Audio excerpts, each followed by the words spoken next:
So this officer, he says, Indiana cop here, question about consensual searches. Call for service and parents want police to search the room of a juvenile for drugs or guns. So I guess they got word that maybe he has these items in his room. Can police search the room for these items? Also, what if he also wants the child arrested for that.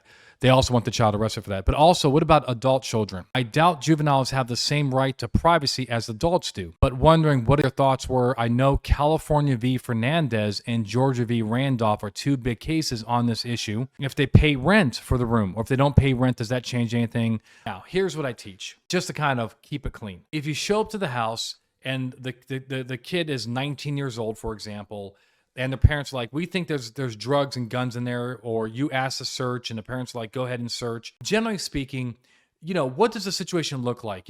Is the kid still in school?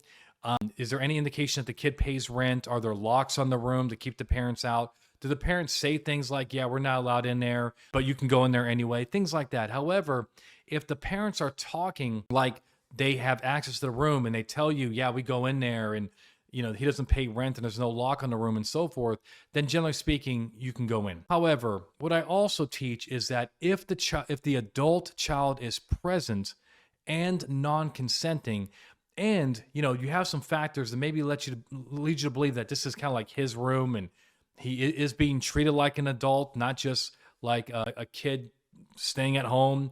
Some 19-year-olds are still treated like kids. Maybe they have some, mental difficulties or, impairments and so forth. But the point is that if the adult child is home and non-consenting, you know what? Unless you are really confident in your legal position, you probably should try to find another way into that room, mainly a search warrant, right?